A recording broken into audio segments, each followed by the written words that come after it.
জাহান্নামের আগুন মাবুদ সইতে পারব না।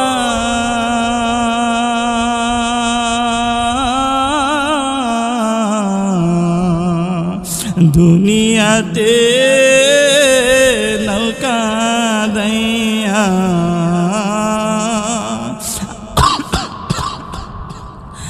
আখের কাদায়ো না। জাহান্নামের আগুন মাবুদ সইতে পারব না।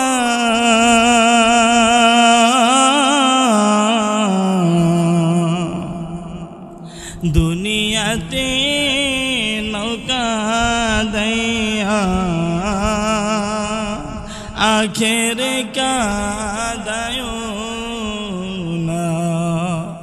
এ নবীর উম্মত,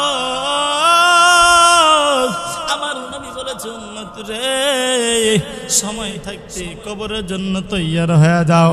তার কারণ হইল কবর হইল অন্ধকার কবর।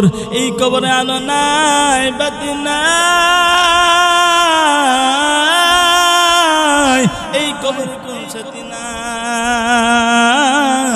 অন্ধকার কবর এমন একটা জায়গা রে, কারো জন্য জান্নাতের বাগান রে, আবার কারো জন্য জাহান্নামের আগুন হয়ে দাঁড়াবে।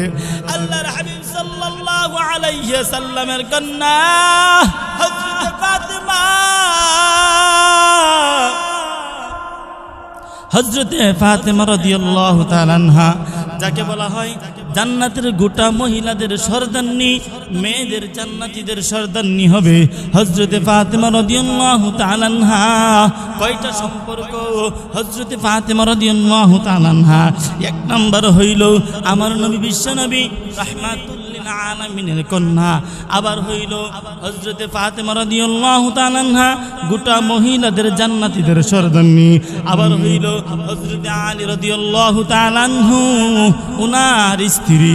আবার হইল হযরতে হাসান, হযরতে হুসাইন, যারা জান্নাতের যুবকদের সর্দার হবে রে, তাদের মা হইল হযরতে ফাতেমা রাদিয়াল্লাহু তাআলা আনহা। হযরতে ফাতেমা রাদিয়াল্লাহু তাআলা আনহার ইন্তিকালের পর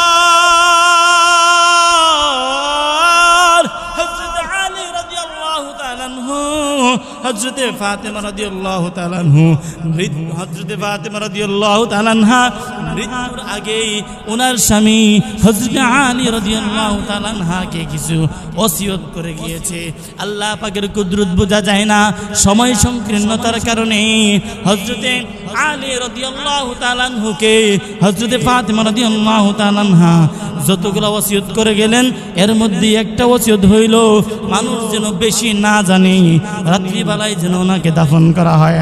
হযরতে আলী রাদিয়াল্লাহু তাআলা আনহু যখন দেখলেন ফাতেমা নাই, দুনিয়ার জমিন থেকে বিদায় হয়ে গিয়েছে, হযরতে আলী রাদিয়াল্লাহু তাআলা আনহু ওনার কাছের বন্ধু, ওনার মহব্বতের মানুষ হযরতে আবু যর গিফারি, হযরতে আবু যর গিফারি রাদিয়াল্লাহু তাআলা আনহুর বাড়ির মধ্যে যাইয়া যখন নক করলেন, হযরতে আবু যর দরজা খুলে বলতেছে, ভাই আলী এত রাত্রে আসলেন, ব্যাপারটা কি?